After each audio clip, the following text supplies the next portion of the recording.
Mm-hmm. Yeah. And obviously nobody goes to the beach at 3 o'clock in the morning because Hmm. everyone's sleeping, right? Um, so so it's this is the one point in time today. So that's why Yanka and the kids went off to go to the beach, and it's a very lively beach. I was there yesterday, and I was swimming, and there were jellyfish. Mm-hmm. You don't want to meet jellyfish because they're poisonous and they sting. And there were Mm-hmm. crabs. Mm-hmm. Crabs, and you don't want to meet crabs because they get you with their claws. Not really. Depends how big they are on how dangerous they are. They can get to about this big here, though. Not just a little one. They can really get to Mm-hmm. about this big crabs. Um, and seals and dolphins. It's kind of interesting. Really? Yeah, yeah. So I can from here I can see some days from here I can see dolphins swimming Mm-hmm. in the sea out there. And yesterday I was swimming and there were seals in the water Mm-hmm. when I was swimming there yesterday. So on a nice day, which is about 5 days a year, here, Mm-hmm. on a nice day, it's nice. And because the bridge is broken Mm-hmm. and people are stupid, there's basically nobody on the beach. Like there's this mile-long beach, it's a mile long and about 100 meters deep. Mm-hmm. Yeah, 100 meters deep? It probably is. It's probably 80 to 100 meters deep. Yeah. And there's basically about 20 people on the whole beach. So yesterday when I was there with me and my son, there were 15, 20 people on the whole beach yesterday. And it was nice. The water was cold. Yeah. But it's no different from Slovak lakes, right? You get Slovak lakes where the water temperature is cold. Doesn't matter how hot people say it is, it's always cold, right? Yeah. Yeah. Yeah. So I was going to check something. Yeah, they get these nice little applications, you can't really see it, where they give you the water levels and they tell you Mm-hmm. everything about the beach, and they should give you the water temperature as well, which I can't see the water temperature here, but the air temperature here should be 23 degrees right now Mm-hmm. here. So that's cool. Depends if the wind is blowing, which is nice. I can look out the window and I'm looking for my family Yeah. and can't They see are anybody. they are already there. They should be. I don't know when my you know how everybody is different. Like if I'm going somewhere, I'm like, and Yeah. if my partner and the kids are going somewhere, it's like pulling three horses, Yeah. four. It's like pulling Mm. 4 horses to get anywhere. Mm. Dad, you walk so fast. Guys, come on, hurry up. Mm. No, but there's so many things to look at. Oh God. Mm. Oh God. So. Your children are enjoying your new flat or place. It's better. Well, they like it. They have a lot of freedom to do Mm-hmm. whatever they want. So Mm-hmm. um, we just give them freedom to suggest activities, or we suggest activities, and they like it. I think. I think they like being next to the sea.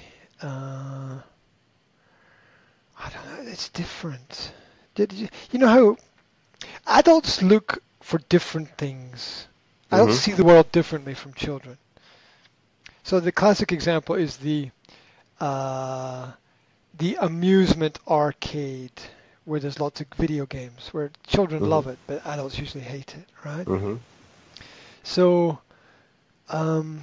like when we moved here, there's like there's on the next street there's a pizza restaurant and an Indian restaurant and a Chinese food takeaway, and the children are like, "Oh wow, look at all this! This is so cool!"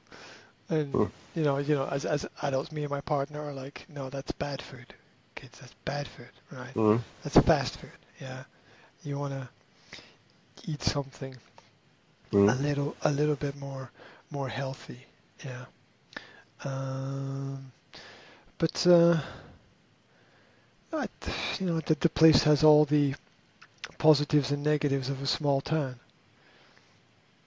Delivery of anything takes forever if you want to get something delivered here. But it's okay. I talked about it a little bit last week. So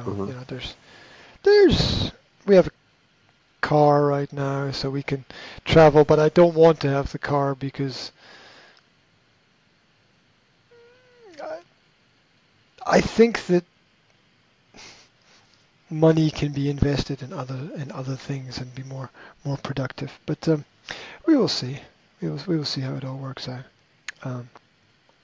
So they like it. Of course, there's an ice cream shop. 2 minute, and for children, ice cream is heaven. It's paradise. And to live near an ice cream shop is like the best thing ever in the world for them. It doesn't mean anything to us, but to children it's like, wow, we live near an ice cream shop, this is so cool. And then there's parks for the kids to play in, and things for them to explore. It's the right age for the children to like what is here. I can imagine if they were 15, 16, it would be the worst place in the world for them. Because they would know everything. There would be nothing new and nothing happening. Yeah.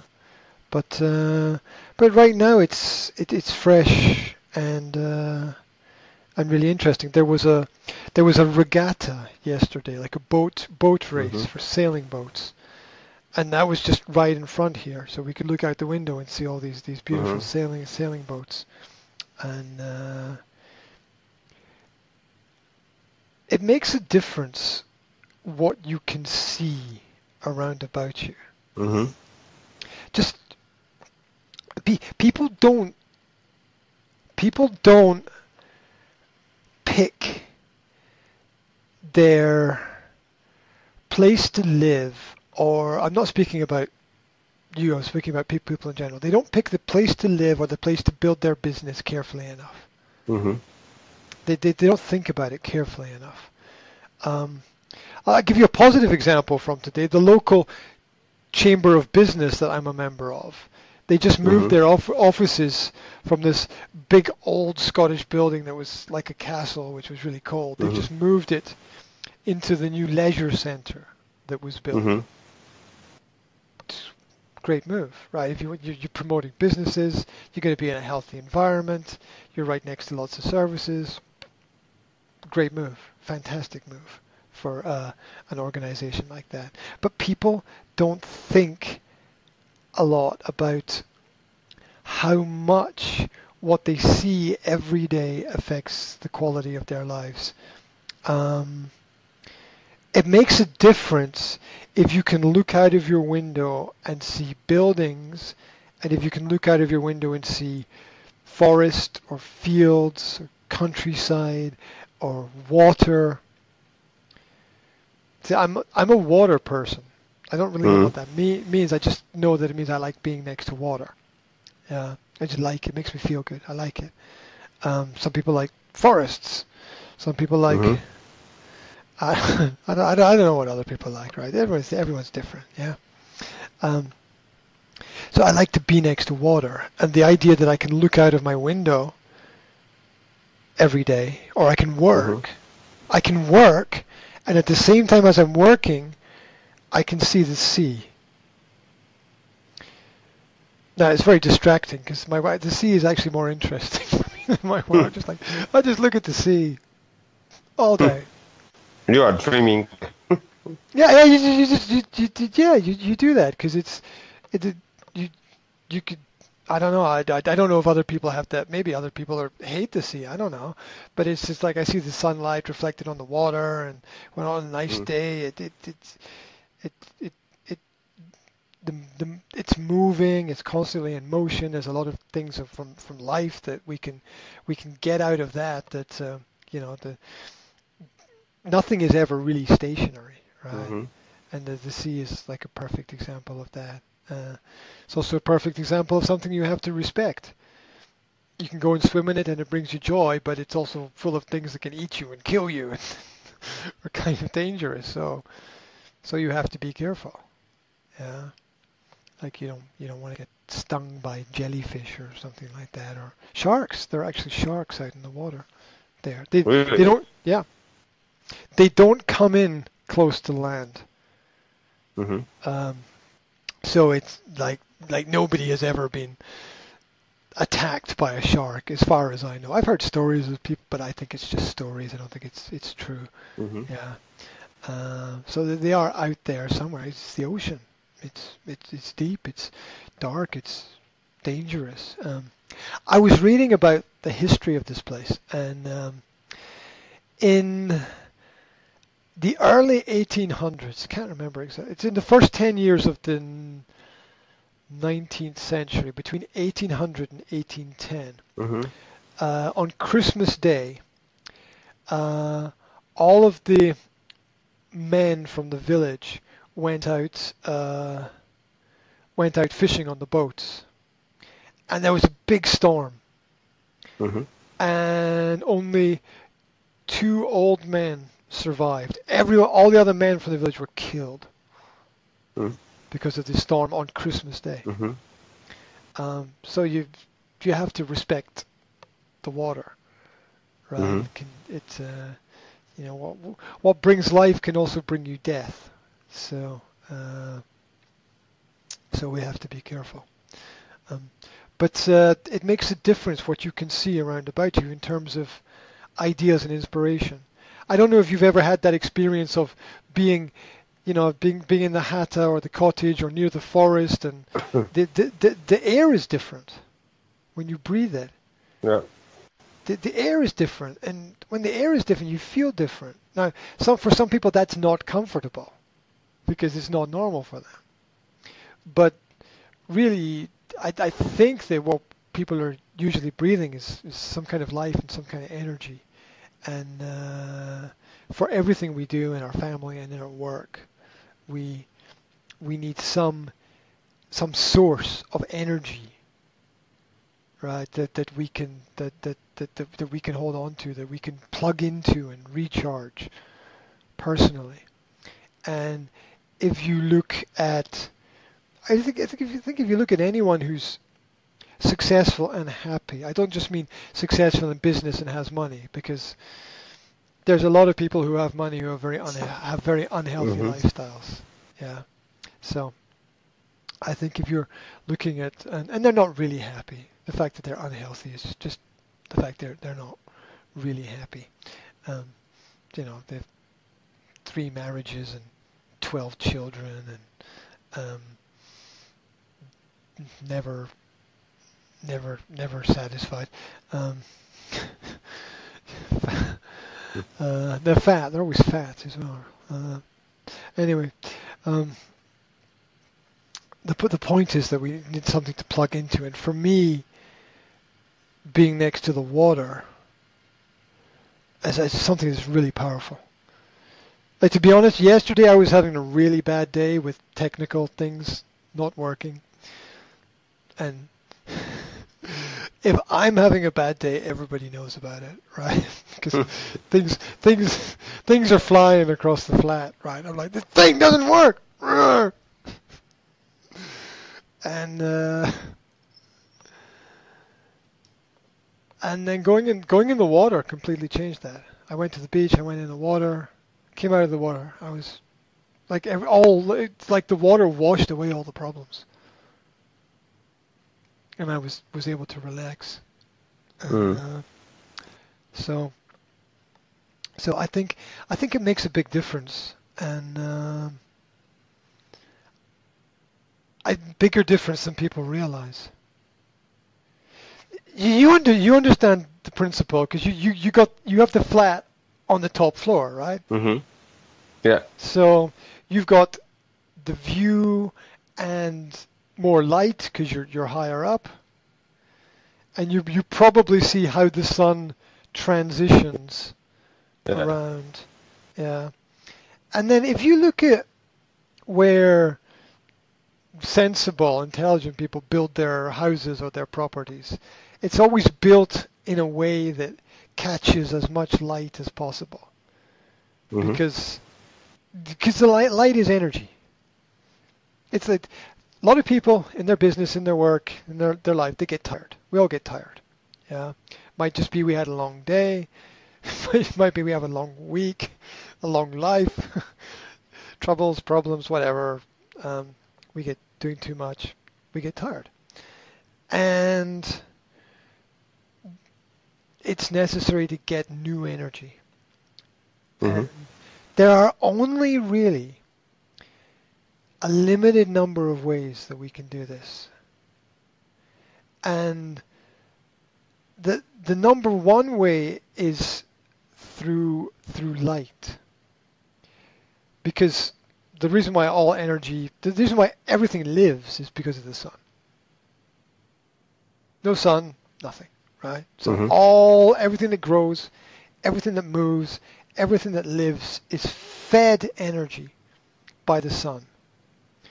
Doesn't come from the queen, doesn't come from the head of Google, right?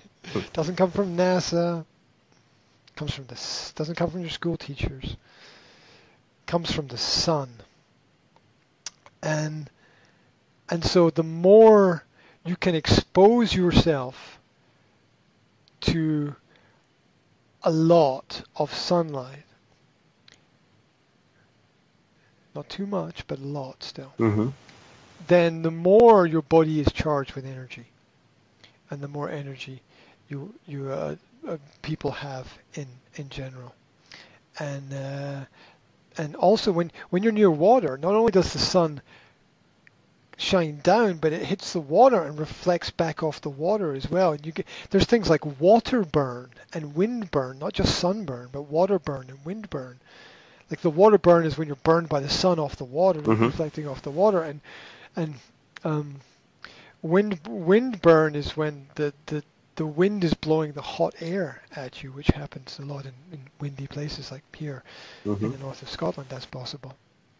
So this is, and I was reading about what was it? I saw a picture of I think it was called a helio hospital. Before the Second World War, there were experiments in some places. I know about in Europe and North America where there were special hospitals built that used sunlight and only sunlight to cure patients.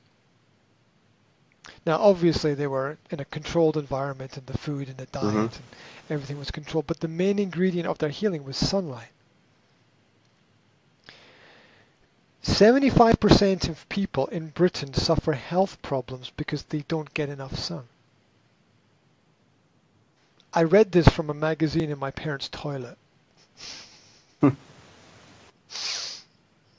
So it must be true. But it's due to position of UK or which weather is there. Not that people don't want to go out from their houses, flats, etc. Because it's due to weather. But remember, the weather controls the environment, and the environment controls you. So when people don't go out because the weather is bad, it creates a habit of not going out. So then when the weather is good, you already have the habit of not going out, so you don't go out. Because why are you going to go out? Because your skin is white and hangs Mm-hmm. down, and you're overweight because you don't care about your body image because no one's going to see it Mm. because you're always wearing clothes, and it's not like you get this attitude of the Mediterranean where people walk around half naked, right, most of the time. Mm-hmm. Because why? Because it's healthy and you get sun and you don't need to wear clothes because it's warm, and so people there have a respect for body image. People Mm-hmm. here, well, no one's going to see me, so why should I care about my body image? And then it becomes what you tell yourself becomes the truth, self-fulfilling prophecy, Mm-hmm. and you live a very unhealthy lifestyle, basically. And because it doesn't matter, so you can eat your fish and chips and Burger King, McDonald's, processed food, rubbish, uh, have a diet of beer and chocolate, something, I don't know, whatever it is that they Mm-hmm. some chemicals mixed together. They put a name on it. I don't know. Snickers, Mars. I don't know.